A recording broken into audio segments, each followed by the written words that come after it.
¿Cómo están todos? Shalom, Barajala Kulam, Shalom y bendiciones. Muy buenas noches y bienvenidos sean todos a los que están aquí físicamente presentes, mi madre querida, y a ustedes que nos acompañan a través de Zoom y o nos van a acompañar. Una vez más, gracias por asistir y nos podemos reunir a una clase más de la Parashá Shavua en español. Espero que estén teniendo una buena semana. Parashá Shavua, Parashá Mishpatim, año 5782. He titulado esta clase Eved Hashem, siervo, esclavo de Hashem. Y ya que fue el Día Internacional de la Conmemoración del Holocausto, dedico esta clase a todas las víctimas del mismo, que sean recordados para bendición. Su mérito nos proteja y pues nos ayuda a estudiar Torah, bastante Torah. ¿Qué nos recuerda la conjunción y de esta parashá? ¿Cuántos misbot tienen esta parashá, mishpatim? ¿Qué son mishpatim? Estas son algunas de las preguntas que vamos a estar contestando en esta entrega. Como siempre, vamos a empezar con un chiste. Tengo dos chistes muy buenos.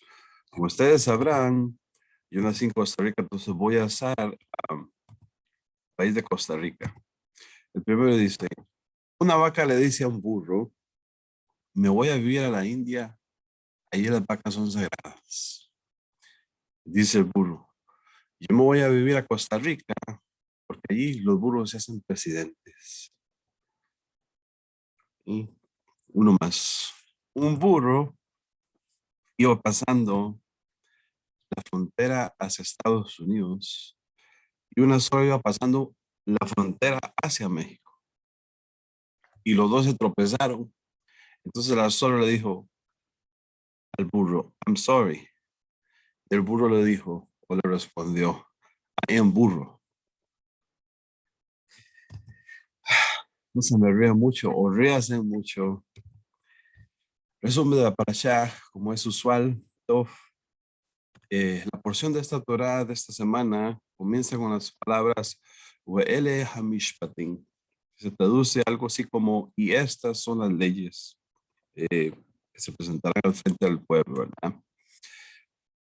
A primera vista, parece que hay un error gramatical o de una manera incorrecta de comenzar un capítulo con la conjunción y o el prefijo y. Pero en la Torá no hay nada casual. Todos sabemos que cada letra, cada sílaba, signo de puntuación, etcétera, viene a enseñarnos una lección grande. ¿Qué nos recuerda el prefijo conjuntivo y en esta parashá? La conjunción y nos recuerda que esta parashá está conectada a la que precede, a la que tuvo lugar la revelación, es decir, la entrega de la Torá. Esto nos enseña, así como las leyes de la parashá anterior fueron dadas en Sinaí, también los mandamientos relacionados a las leyes civiles que encontramos en esta parashá fueron proclamadas en el Sinaí. Los mishpatim, la ley de esta parashá, incluyen la ley de los sirvientes, las penas por el asesinato, el secuestro, asalto, robo, penas civiles por daños, las leyes sobre préstamos y las leyes que gobiernan la conducta de la justicia en las cortes. También son dadas las son dadas leyes advirtiendo contra el maltrato de los extranjeros, las hermanas y las festividades. También habla de los conversos, de los huérfanos, ¿verdad? Y todo nos lleva a cómo se debe vivir en una sociedad, o en este caso la sociedad judía o sociedad israelí. Las leyes de las ofrendas de la cultura que debían ser llevadas al templo de Jerusalén. Nos habla esta parasha también de la prohibición de cocinar carne con leche, precepto también de lo que es el rezo, aparece en esta sección. Se habla también en esta parasha del séptimo año del ciclo de Shemitah. ¿Cuántos misbot tiene esta parasha? Esta parasha contiene 53 preceptos, 23 positivos, es decir, que implican hacer algo, y 30 negativos que implican, pues, prohibiciones. Para citar un par de ellos, la prohibición de causar estrés o dolor al huérfano, a la viuda, prohibición de pegar al padre o a la madre. Vemos en esta parasha que Akadosh Baruj Hu promete traer al pueblo de Israel a la tierra santa, a la tierra de Israel, y los advierte también para que no tomen los caminos paganos de los habitantes actuales de la misma. En aquel entonces eran los cananitas y no seguir sus costumbres. Moshe regresa de las alturas del monte Sinaí y luego de escribir todos los preceptos que le fueran transmitidos por Hashem, ofreció sacrificios y leyó el libro del pacto al pueblo.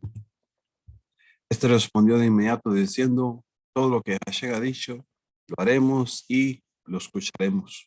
Lo que conocemos como el Naaseh Benishma. Por orden de Hashem también, Moshe, Aarón, Nadab y Abihu, junto con los 70 ancianos, los Kenim, ascendieron al monte donde presenciaron una visión mística de la gloria divina, un trono de ladrillo de zafiro.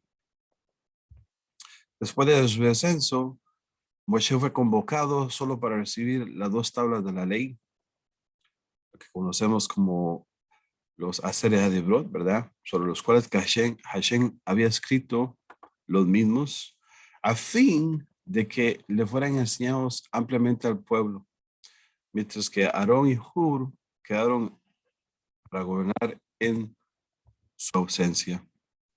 Cierra la parasha por acto seguido de Joshua, que permaneció en la parte baja de la montaña. Cuando Moshe subió al monte Sinaí nuevamente, estaba rodeado por una nube. Luego penetró en la bruma de la nube y permaneció allí durante 40 noches, 40 días, 40 noches. Volviendo al título de la parasha, Eben Hashem, ¿verdad? Me inspiré de una lectura que tuve del libro Sparks of the Sidra, del Rabbi Pesach Sigal. Ahí les enseño. Obviamente de la parasha, pero también de la Haftarah de esta parasha, que aparece en el libro del profeta Yeremiyahu, así como también un artículo que leí por el Rabbi Yehoshua Berman. El título del mismo era no olvides. Ya casi me olvido, ¿no? No olvides, oh, ya se me olvidó. Anyway, de todos modos, pequeños recuentos de lo que hemos visto en las parashas anteriores. ¿Dónde estamos? Bueno, vamos a empezar por lo que empezamos leyendo al principio de este libro, que es el libro de Shemot, y pues obviamente Parashat Shemot. ¿Qué se nos dice Parashat Shemot? Pues Parashat Shemot se nos cuenta de qué manera bajaron los hijos de Israel a Egipto y cómo fueron esclavizados por parte de los egipcios, sometidos a duros trabajos, duros decretos. Y entonces también vemos el llamado a Moshe, al cual Hashem pide que pues vaya para liberar al pueblo, para ser el Mesías de aquel entonces. Seguimos con la parasha Vaerá, donde se nos cuenta, pues, de las 7 plagas y que Hashem, pues, envió a los egipcios. La parasha Bo nos habla las 3 plagas restantes y de qué manera Hashem preparó la salida del pueblo de Egipto y de todos los judíos que no desearon salir, pues, lamentablemente murieron en la parasha de la oscuridad. Seguidamente sigue parasha Beshalach, que describe el éxodo de Egipto, ¿verdad? Y el Sia Misraim. Y pues también está la partición del mar de los juncos, lo que conocemos como Yasuf. Y también se nos habla, ¿verdad?, de cánticos, Ashir Moshe. entonaron un canto de agradecimiento. Llegamos a Parashá de la semana anterior, Parashá Yitro, que describe el momento de la entrega a la Torá, donde el pueblo estuvo unido como una sola persona, con un solo corazón, y pues afirmaron, haremos y escucharemos. Ya finalmente llegamos a Mishpatim, ¿verdad? Pues él es a Mishpatim. Estas son las leyes. ¿Qué son Mishpatim? Pues Mishpatim son las leyes que regulan las relaciones entre el hombre y su prójimo. Leyes judiciales, leyes de derecho, leyes de derecho y pena. Para Dios no existe el ámbito de la religión en el sentido coloquial del término.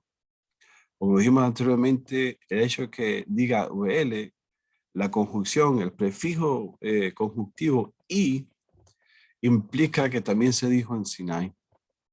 La mayoría de la gente circunscribe la religión a la esfera de lo ritual, espiritual o hasta lo místico. Especialmente acá en la cultura occidental, ¿verdad? Se traza, como todos somos, creo que hasta en los países latinos, se traza una línea divisoria entre lo que es la iglesia y el Estado. Pero en el pensamiento hebreo, el pensamiento de la Torá, no existe tal dicotomía, no existe tal distinción. Por el contrario, todos los ámbitos de la vida están entrelazados y la santidad que se genera al hacer negocios, por ejemplo, por lo menos desde la forma prescrita de la ley judía, no es inferior a la que permite la adoración de los actos rituales, como tal vez recitar Kiddush o una verja. Los sabios enseñan en Baba Kama 30a, que quien desea ser un hombre hasid, es decir, una persona escrupulosamente piadosa y devota, debe ser muy meticulosa en áreas relacionadas con las leyes civiles y lo que es la responsabilidad civil.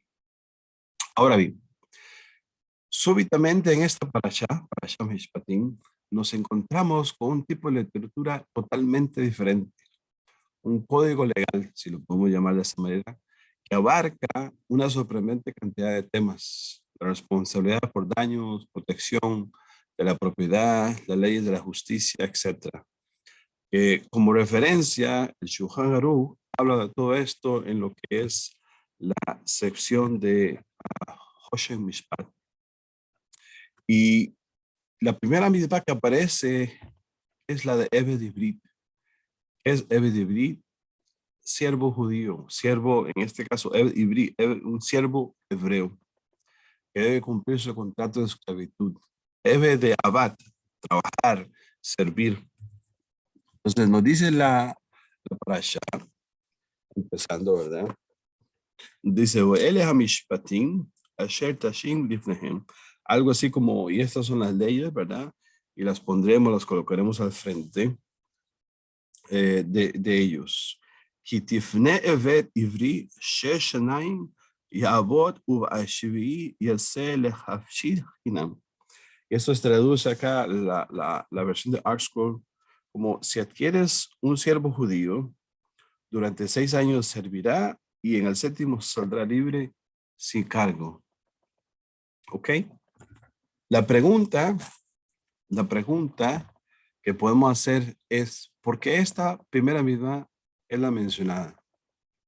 ¿No tenía más sentido comenzar con la ley de daños, quizá con las referentes a los de préstamos de dinero, o como vimos anteriormente, tal vez la prohibición de pegar al padre, a la madre?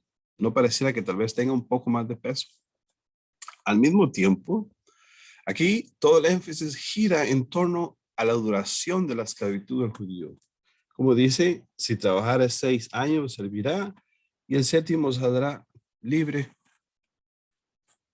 Y cuando es el momento de celebración, ¿verdad? Eso es lo que habla aquí. Así como lo que se debe hacer si él desea seguir esclavo. Pareciera que el tema principal es su cambio de estatus, es decir, su estado de servidumbre versus su liberación.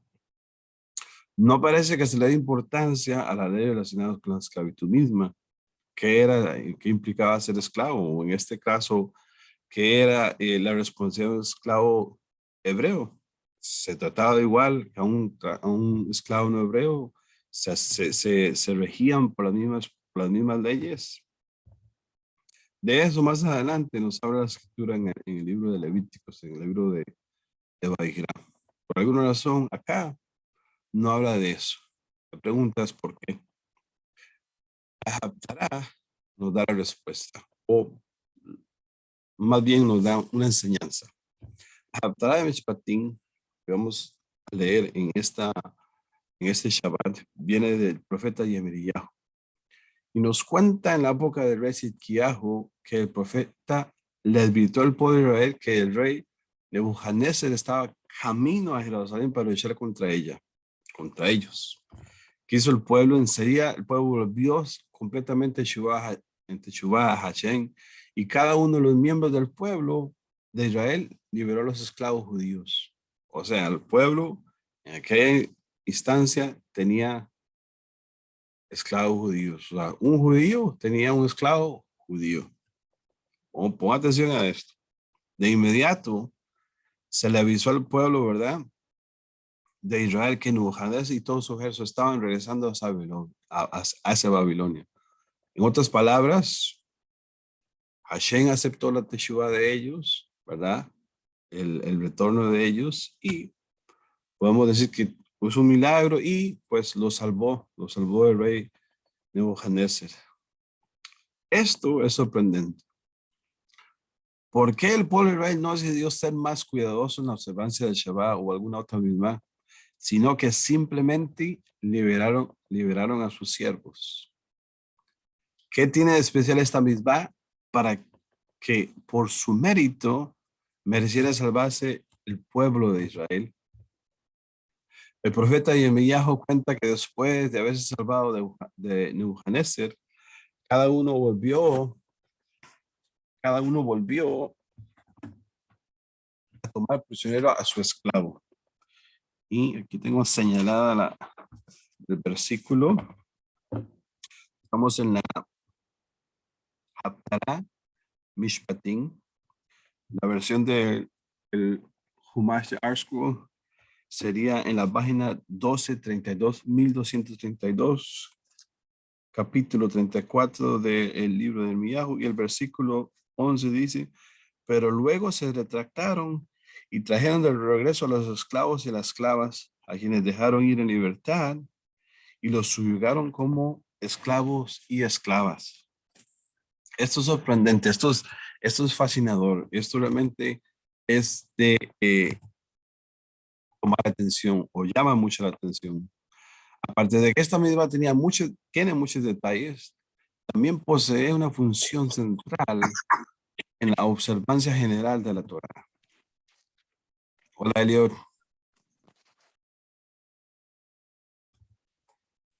Eso se ve en la Haftarah de Emriyahu, donde Hashem se refiere a esta misma como el pacto que estableció con el pueblo judío en el día que lo redimió de su esclavitud. Y vemos que la transgresión de esta misma les trajo al pueblo les trajo consecuencias realmente devastadoras. El récord, por decirlo así, la Haftarah, ¿verdad?, es una, una porción que leemos pública después seguido de la lectura de la Torá, pues en Shabbat en la sinagoga. Pregunta: ¿por qué se le informó esta misma al pueblo judío el día de su redención? O sea, en esta parashá, ¿por qué nos manda esta recordatorio, o lo que hay que hacer con el Eved Ivri? Sugiere Ralph Berman, quizás para advertirle sobre un defecto humano básico. Una persona que es insultada y degradada probablemente expresará su ira y su dolor haciéndole exactamente lo mismo a la otra persona. Un siervo en el sistema feudal sufría muchísimo.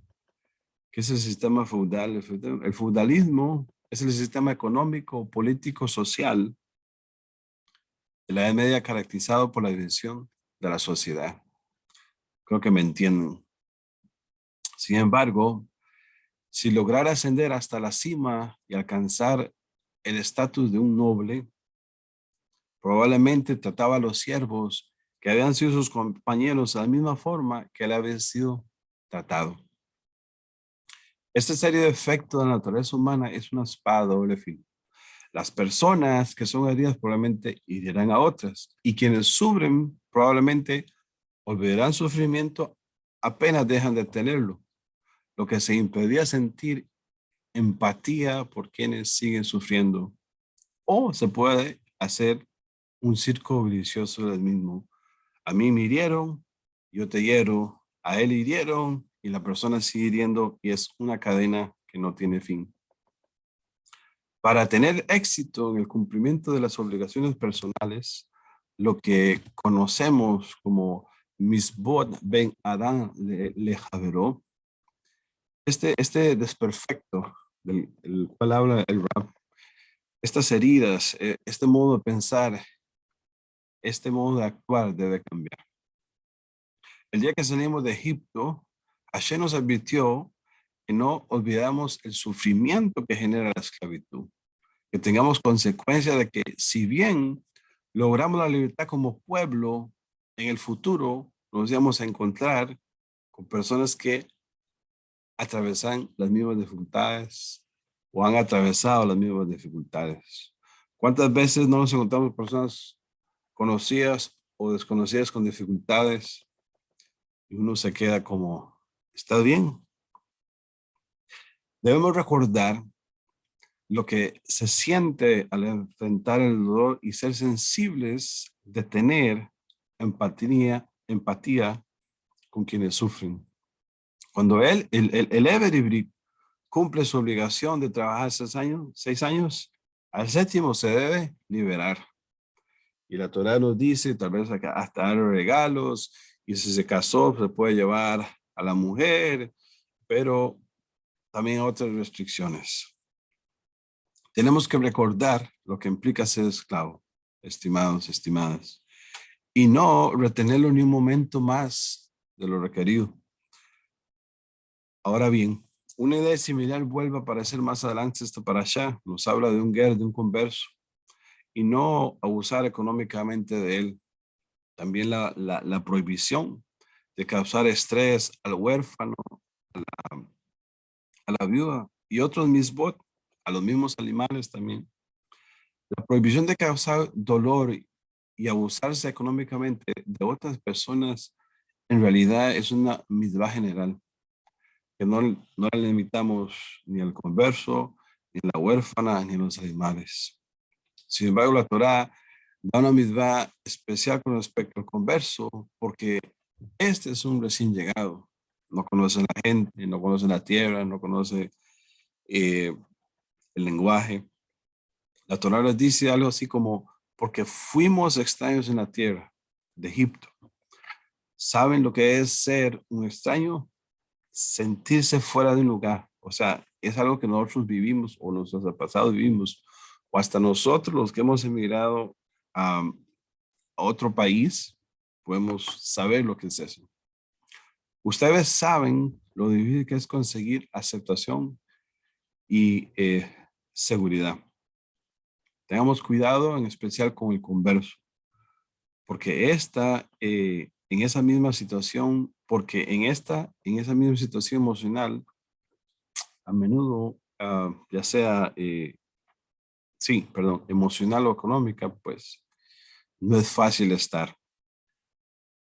Hagamos un esfuerzo en extraer para lograr lo que se siente aceptado, para que se sienta persona aceptada, respetada como un miembro más de la nación.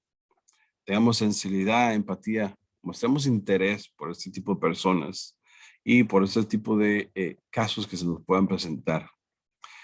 La mayor parte de la parashá se dedica a misbot entre el hombre y su prójimo, y especialmente a lo que es pues las relaciones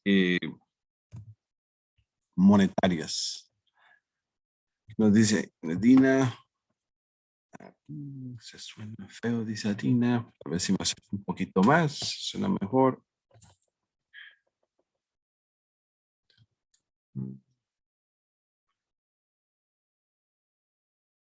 Okay, espero que se escuche mejor ahí.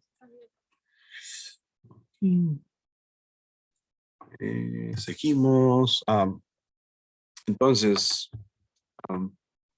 esta primera mitzvah establece el principio fundamental necesario para el cumplimiento correcto y pleno de todas las obligaciones. ¿Y cuál es? El ser sensible, el ser amable, el tener conciencia y empatía, el tener amor al prójimo. Para relacionarnos apropiadamente con los demás y tratarlos con respeto y dignidad, debemos adquirir la cualidad de la sensibilidad, o en otras palabras, compasión. Personas de Gesed.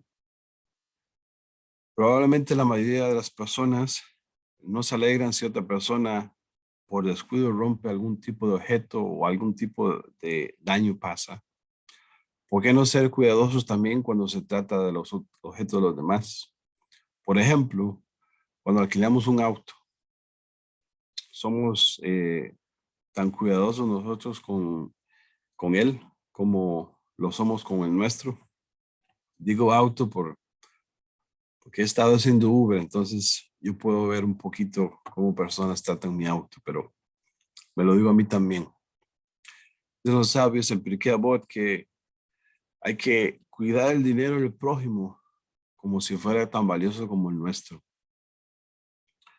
Si eres padre o madre de familia, voy a asumir que sabes lo que significa preocuparse por la estabilidad financiera. Entonces apliquemos esta comprensión a la forma en que nos comportamos con los demás. Tenemos un comentario más. Hay un teléfono abierto.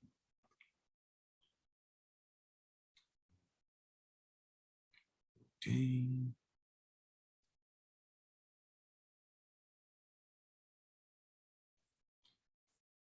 Creo que ya. Sí, creo que ahí estamos. Ok. Ahí. Pero bueno, de todos modos, para ir cerrando la, la, la, la, la enseñanza de esta semana, ¿qué me llevo para mí mismo y qué aprendemos? ¿Qué puedo compartir con mis familiares en la mesa de Shabbat? Ciertamente, no esperamos que en la comunidad de Torah judío ortodoxa hayan ladrones o asesinos, Hasbe Halila, pero reconocemos, o la Torah reconoce, la posibilidad de que las personas tengan fallas y puedan cometer crímenes terribles o tener disputas monetarias normales que deban ser juzgadas. Para eso existen estas leyes, para saber cómo actuar y prevenir en estos casos.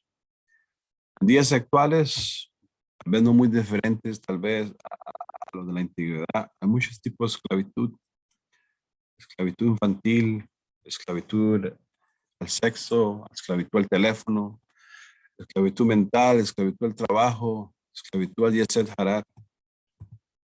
Solo la Torá puede traer libertad, ya que te lleva a tener una relación con el Eterno, y solo el Eterno te puede liberar.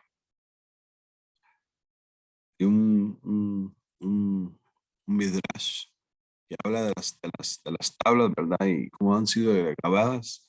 La palabra grabadas en hebreo es harut, pero también si cambiamos las vocales, la podemos leer hirut. Entonces, solo la Torá es la que puede traer libertad. Solo si te ocupas de estudiar Torá, vas a traer libertad a tu vida. Solamente nosotros en Hakadosh Baruj Hu podemos ser. Sé siervo de Él, ya que solo la servidumbre a Dios trae la verdadera libertad de la inclinación del mar. Aprende de tu experiencia, no olvides cómo se siente y refleja esa conciencia, esa experiencia en tu trato con los demás. Esta cualidad en particular es necesaria para cuando tratas con las personas.